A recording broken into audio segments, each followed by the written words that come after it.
No. Mr. Blumenthal? No. Ms. Verona? No. Mr. Booker? No by proxy. Mr. Padilla? No. Mr. Welch? Mr. Schitt? No. Chairman Chairman Grassley? Aye.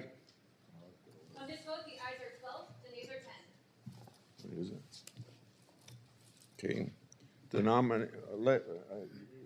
12 to 10, yeah. The nomination will be favorably reported. Now we'll call on Senator Cornyn. You want to speak? No, thank you. Okay. Senator Whitehouse. Thank you very much. Attorney General Bondi was clearly an engaging witness. She was also clearly the twice elected Attorney General of her home state. And she said a lot of the right things. But the question for me that she faced was, if Trump asked her to do something illegal or unconstitutional, would she be capable to say no? That was the key question for me. And what I noticed as she testified here is that whenever she got into an area where there was a Trump sensitivity, it was like watching a plane fly into the Bermuda Triangle and all the navs and comms go suddenly haywire. During her hearing, she refused to acknowledge that President Trump lost the 2020 election. And we've just heard in the Budget Committee, the OMB director claimed that it was rigged. So this is a recurring theme in Trump land. She claimed there was a peaceful transfer of power in 2021, part of the effort to erase January 6th.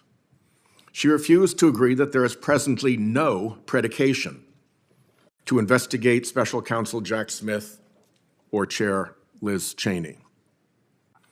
She defended Kash Patel, claiming, I don't believe he has an enemies list, except that Patel had posted the list to social media with the caption, and I'm quoting his caption here, names named, roadmap unveiled, the manhunt starts tomorrow.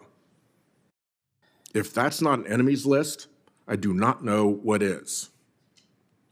Will she be a restraint on this character if he becomes the FBI director? This guy also posted a video on social media showing him taking a chainsaw to members of his enemies list. Reposted by Kash Patel. We already see DOJ's independence under attack. People are being cleared out for doing assigned work that their senior members had told them they had to do. Career section chiefs at ENRD, the people with the skills to push back against polluters, have been reassigned or suspended to make it easier for polluters to violate environmental laws. It is getting to be a strange and dangerous time. Just one example was the Trump pardons of the violent offenders January 6th, which we were told would be hard to believe, even absurd, wouldn't happen. We were told that Republican senators were against it for people who assaulted cops, threw stuff at cops, broke down doors, broke windows. We were told if you committed violence, obviously, you shouldn't be pardoned. That by the now vice president. We were told that he's going to focus on all the people who didn't commit any violence. And we were told that when you pardon people who attack police officers, you're sending the wrong signal. But despite all of that, that is precisely what he did. He now has an army on the streets of people who have proven themselves willing to commit political violence at his behest, while also pulling back security protection for his perceived enemies.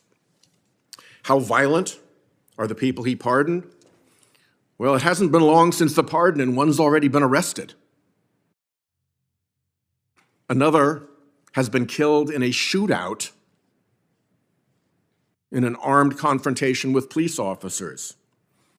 One already incarcerated for an armed standoff with police was pardoned while in prison.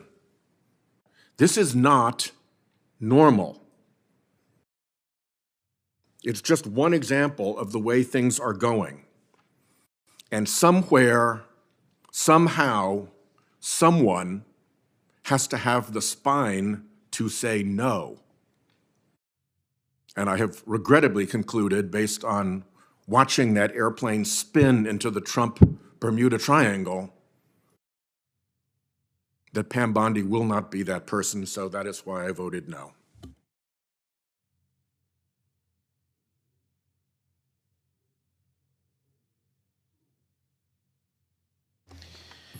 Thank you, Chairman Grassley. As I've said in a number of confirmation hearings, when I consider whether to vote